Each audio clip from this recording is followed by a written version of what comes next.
Sometimes the truth can sound stranger than fiction, while other times people can predict the future and you think they're absolutely crazy. Well, today I'm going to tell you a story that's off the charts insane, and it takes advantage of a mentally ill person.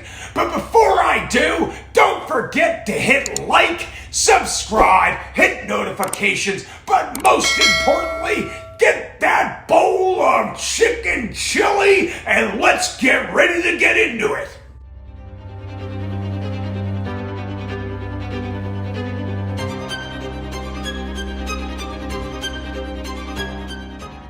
In 2005, 57-year-old Stephen Slavin was a physically healthy man, but mentally he was struggling. He was depressed, felt like he didn't have any purpose anymore.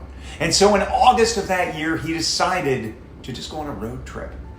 He thought if he went on the road trip, if he just hit the road, he would feel better. Well, that drive brought him south to New Mexico. Then he made the terrible decision of having a tequila at lunch, drinking and driving. Guess what happened? He got pulled over. It gets worse. Stephen failed his sobriety test. The police officers arrested him.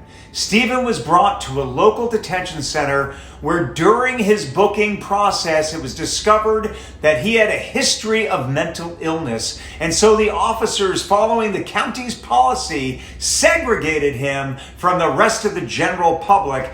In an effort to protect him, Stephen was also put in a padded cell where they removed all of his clothing and put him in what's called a suicide smock, which looks like a big blanket wrapped around your upper body. And what it does, it prevents them from balling up their clothes and hanging themselves.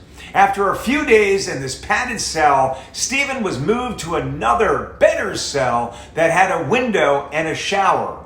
It had a toilet, and he was there for 2 weeks under strict medical observation.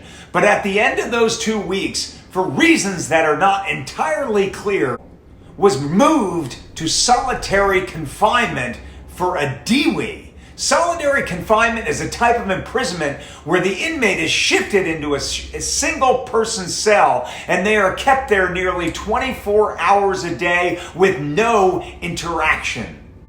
Stephen was allowed out of his cell a few times a month, but in April of that year, that stopped.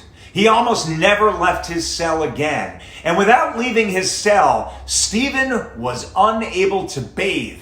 And so his skin began to get fungus and began to fall off. Teeth began to rot. Finally, May 8th, 2007, after almost 2 years in solitary confinement, they transferred Stephen to Las Vegas, Nevada. After shaving him and bathing him, he started to get back to normal, where he met with an attorney. Stephen just kept saying, "Where have I been?" And the lawyer said, "You've been in solitary confinement awaiting trial.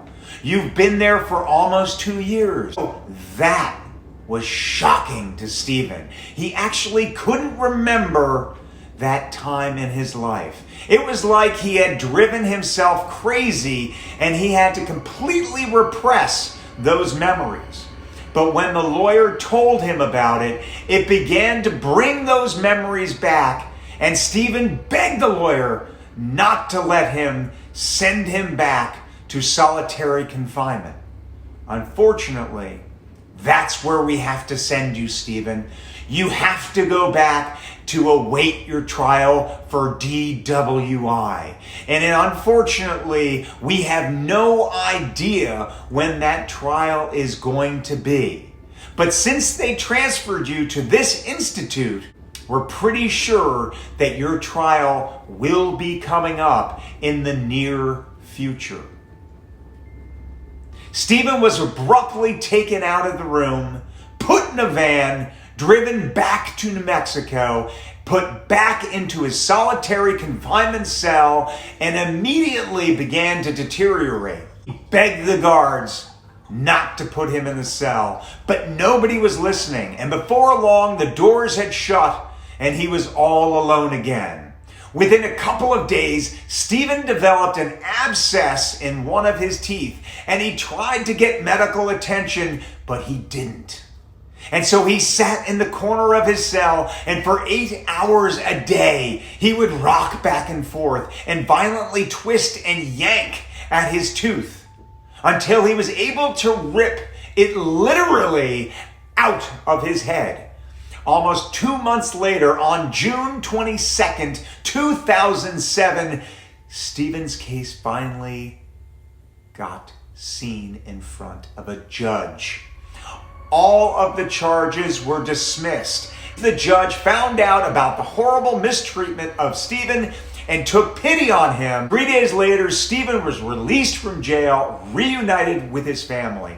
He had been in solitary confinement for almost 2 years without a hearing. This is unheard of. Stephen would go on to sue the county and win $15.5 million in damages. However, at the same time of him winning the case, he was diagnosed with terminal lung cancer and given less than a year to live. I can't believe this story. What do you think? Would you go to jail for $15.5 million? Would you drink and drive after this story?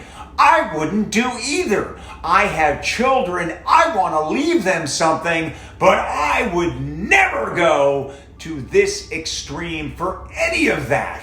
But I need you to comment down below and give me your thoughts. Thanks for watching. Don't forget to click the like button, smash it, comment, and subscribe.